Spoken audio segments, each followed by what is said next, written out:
Welcome to all. Myself Dr. Harin.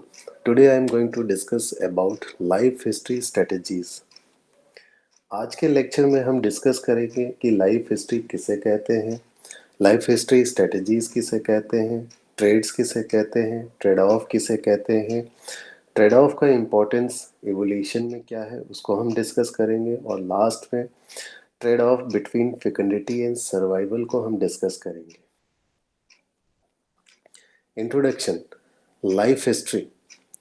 An organism's life history is its lifetime pattern of growth, development and reproduction. किसी भी living organism का पूरे life time में जो growth और development का और रिप्रोडक्शन का जो पैटर्न होता है उसी को लाइफ हिस्ट्री कहते हैं. Life history strategies, the rules and the choice made while going for a design of life are referred to as a life history strategies. अभी हमने डिस्कस किया लाइफ हिस्ट्री में कि पूरे लाइफ टाइम में जो growth and development and reproduction का जो रिप्रोडक्शन होता है उसका एक स्पेसिफिक पैटर्न होता है. हर लिविंग ऑर्गेनिज्म का अपना एक स्पेसिफिक पैटर्न होता है, उसी को हम कहते हैं लाइफ हिस्ट्री स्ट्रेटजीज. इसको हम एक एग्जांपल से समझते हैं.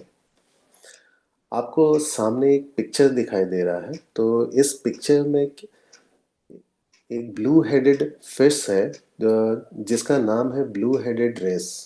और ये जो ब्लू हेडेड रेस जो फिश है इसके जो रिमेनिंग बॉडी है वो हल्का सा डल येलो है और इसके क्या है हेड के बाद एक वाइट पैचेस है जो कि दोनों तरफ वाइट पैचेस के ब्लैक पैचेस प्रेजेंट होता है. तो ये एक मेल है और ये क्या है मेल फीमेल से लार्जर होती है. यहाँ पे बाकी जितने भी येलो आपको फिशेस दिखाई दे रही है ये फीमेल है.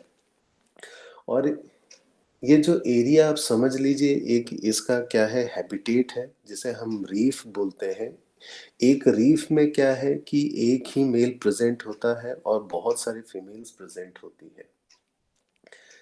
ये जो मेल है ये सभी फीमेल्स के साथ क्या करता है ब्रीड करता है, उनको स्टिमुलेट करता है ताकि वो एग को रिलीज कर सके और खुद क्या है स्पर्म को रिलीज करता है. एग फर्टिलाइज्ड होता है और ये एग क्या है वाटर करंट से डिफरेंट एरिया में क्या है ट्रांसपोर्ट हो जाते हैं या ट्रांसफर हो जाते हैं. अब इसी बीच में मान लीजिए कि कोई ये जो ब्लू हेडेड रेस है इसका प्रीडेटर आ जाए, इसको किल कर ले या किसी वजह से इसकी डेथ हो जाए रीफ में. तो यहाँ बाकी जितने भी आपको फीमेल्स दिखाई दे रही हैं तो जिन इन फीमेलों में से जो भी क्या है लार्जर साइज की फीमेल होगी विद इन 24 आवर्स के अंदर क्या है कि वो अपना क्या है क्या ओवरी को श्रिंक करना स्टार्ट कर देगा और बिल्कुल मेल की तरह कन्वर्ट हो जाएगा और मेल का जो कलर होता है सेम उसी कलर में वो कन्वर्ट हो जाएगा. इसके बाद वो एज अ मेल क्या है कि सभी फीमेल के साथ क्या है ब्रीड करना स्टार्ट कर देगा. इस टाइप की जो स्ट्रेटजी होती है इसको कहते हैं प्रोटोगाइनी. तो हमने यहाँ देखा कि जो ये ब्लू हेडेड जो रेसिस जो फिश है इसकी अब एक स्पेसिफिक लाइफ पैटर्न है जो और एक स्ट्रेटजी है. ऐसे ही हर लिविंग ऑर्गेनिजम्स का अपना एक स्ट्रेटजी होता है. उसी को हम कहते हैं life history strategies. Traits. Depending upon the physical condition of environment and other selection pressures, organism opt for a particular design of life. A design comprises many aspects of life or traits. हम अभी discuss कर चुके हैं कि किसी भी living organisms का पूरे लाइफ टाइम में एक ग्रोथ एंड डेवलपमेंट का एंड रिप्रोडक्शन का एक पैटर्न होता है.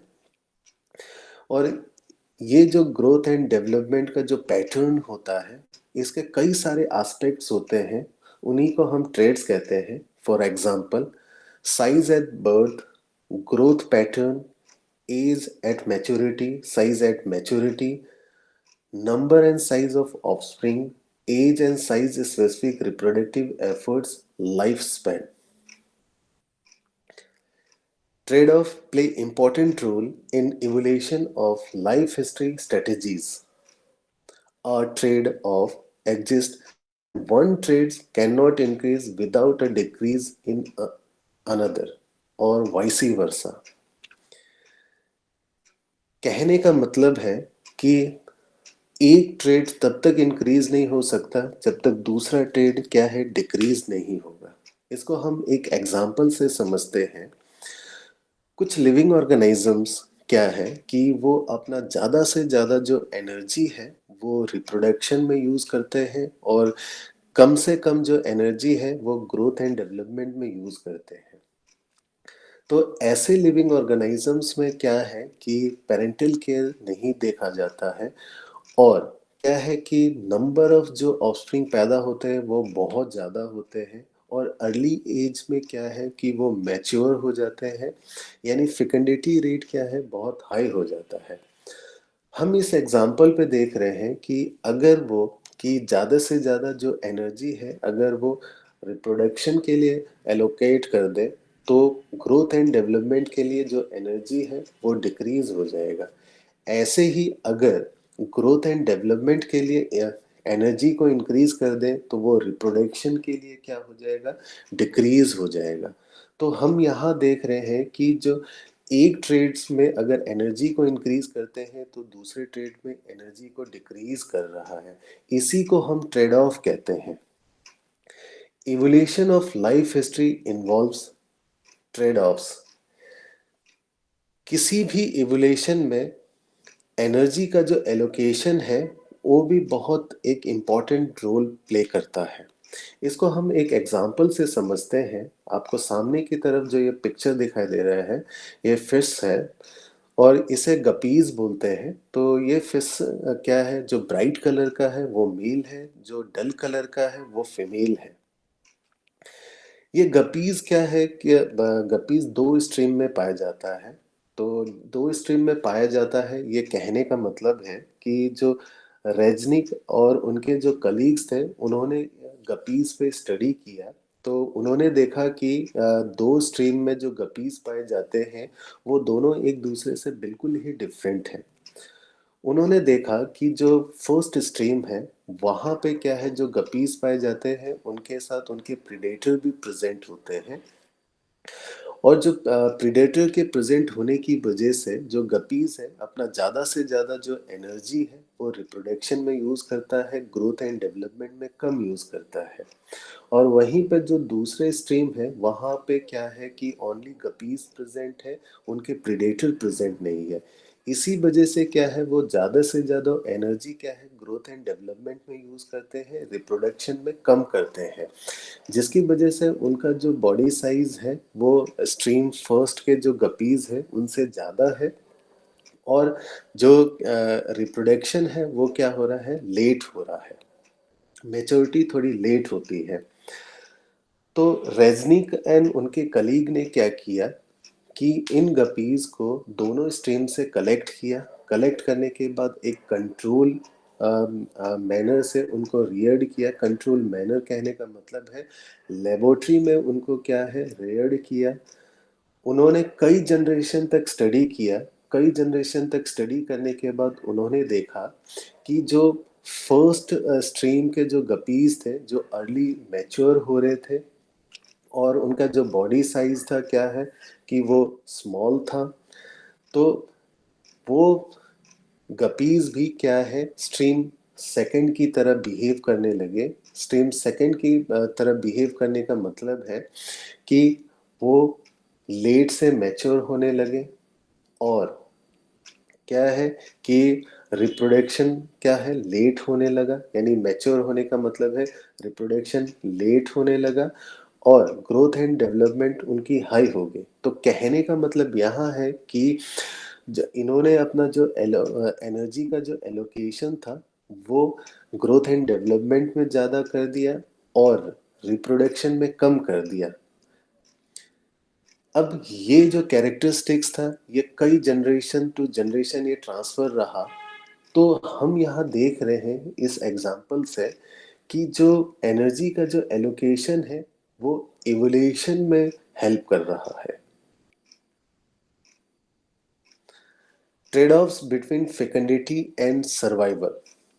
Fecundity is the number of offspring produced per unit of time by females, event including gonad development, movement to spawning area, competition for mates, nesting and parental care. Total energy used for these events collectively called reproductive efforts. फेकेंडिटी का मतलब है total number of offspring produce by female, इसी को हम fecundity बोलते हैं। Reproduction से पहले लिविंग ऑर्गेनिजम्स कई इवेंट्स को शो करता है। उनमें से movement to a spawning area, competition for mates, nesting and parental care, इन सभी इवेंट में जितने भी एनर्जी यूज होती है उसको कलेक्टिवली हम कहते हैं रिप्रोडक्टिव एफर्ट्स। अब हम स्टडी कर रहे हैं कि जो trade off between fecundity and survival, कहने का मतलब एनर्जी का जो एलोकेशन है वो फेकेंडिटी और सर्वाइवल पे। हम एक एग्जांपल लेते हैं कि इस एग्जांपल के थ्रू हम समझाते हैं कि ये जो फेकेंडिटी और सर्वाइवल पे एनर्जी का क्या है, जो एलोकेशन है कैसे होता है। फॉर एग्जांपल,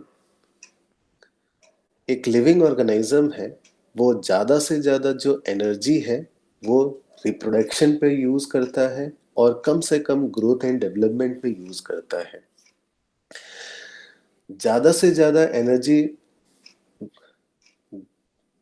रिप्रोडक्शन पे यूज़ करने की वजह से उनका जो फेकेंडिटी रेट है वो बहुत हाई हो जाएगा और नंबर ऑफ ऑफस्प्रिंग बहुत प्रोड्यूस करता है। और क्या है, उनमें पेरेंटल केयर हम एब्सेंट देखते हैं। ऐसे लिविंग ऑर्गेनिज्म में हमने देखा है कि जो सर्वाइवल जो रेट है वो कम होता है लिविंग ऑर्गेनिज्म के।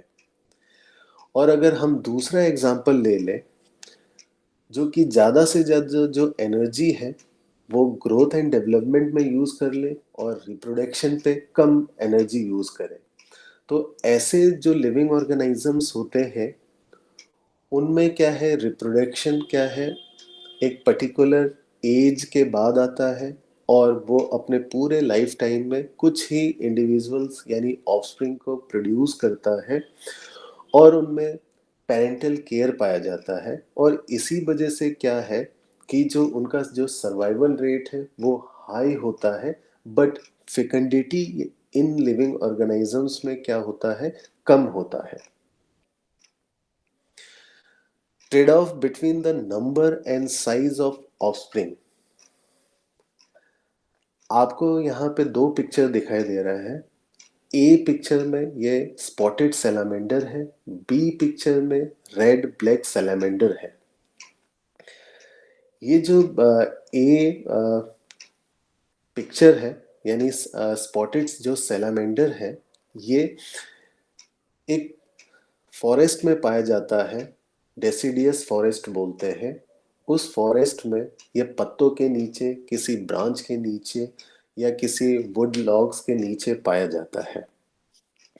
During the time of February ये मेटिंग के लिए क्या है, वाटर बॉडी की तरफ ट्रांसफर हो जाता है यानी माइग्रेट कर जाता है। और वहाँ पे मेट करने के बाद जो फीमेल होती है तकरीबन 250 एग्स को जो ले करती है, और ये एग होता है एक जिलेटिनियस कैप्सूल के अंदर यानी एक बैग के अंदर। और इस जिलेटिनियस बैग को ये जो फीमेल स्पॉटेड सैलामेंडर है एक ट्विंग्स के साथ अटैच कर देती है। ट्विंग्स यानी एक ब्रांच के साथ अटैच कर देती है वाटर बॉडीज के पास और वहाँ से वो चली जाती है। तो हम यहाँ पे देख रहे हैं कि इन लिविंग ऑर्गेनिजम्स में पेरेंटल केयर नहीं होता है। दूसरा जो रेड ब्लैक सैलामेंडर है, ये भी सेम हैबिटेट में पाया जाता है और ये क्या करते हैं, मेटिंग करने के बाद जो फीमेल होती है ये क्या करते हैं, एग को ले करते हैं किसी लीव्स के नीचे छुपा देती है ले करने के बाद, और उसके अराउंड क्या है, घूमती फिरते रहती है, यानी उन एग को प्रोटेक्ट करती है। और बट इनमें जो एग्स होते हैं ये 5 से 6 एग्स के आसपास होते हैं। तो हम यहाँ देख रहे हैं कि इस लिविंग ऑर्गेनिज्म में क्या है, पेरेंटल केयर है। अब ये जो फर्स्ट पिक्चर है, स्पॉटेड सैलामेंडर है, यहाँ पे नंबर ऑफ एग्स ज़्यादा है और पेरेंटल केयर क्या है, एब्सेंट है। और इन लिविंग ऑर्गेनिजम्स में क्या है कि जो सर्वाइवल जो रेट है वो भी कम है। बट नेक्स्ट जो यानी बी जो पिक्चर है रेड ब्लैक सैलामेंडर में, इन लिविंग ऑर्गेनिजम्स के जो एग्स होते हैं वो कम है, पेरेंटल केयर दिखाई दे रहा है, और जो सर्वाइवल रेट है वो हाई है, यानी ऑफस्प्रिंग का जो नंबर है यहाँ पे कम है। इसीलिए जो एनर्जी है, ज़्यादा से ज़्यादा जो एनर्जी है वो क्या है, पेरेंटल केयर पे दिखा रहे हैं। आज के लेक्चर में हमने जो डिस्कस किया है, लाइफ हिस्ट्री को डिस्कस किया है, लाइफ हिस्ट्री स्ट्रेटजीज को डिस्कस किया, ट्रेड्स को डिस्कस किया, ट्रेड ऑफ क्या होता है इसको डिस्कस किया है, और ट्रेड ऑफ का इवोल्यूशन में क्या इंपॉर्टेंस है उसको डिस्कस किया है, और लास्ट में हमने जो डिस्कस किया है trade off between the फेकंडिटी and survival को हमने डिस्कस किया है। आई होप आप सभी को ये लेक्चर समझ में आया होगा। Thank you.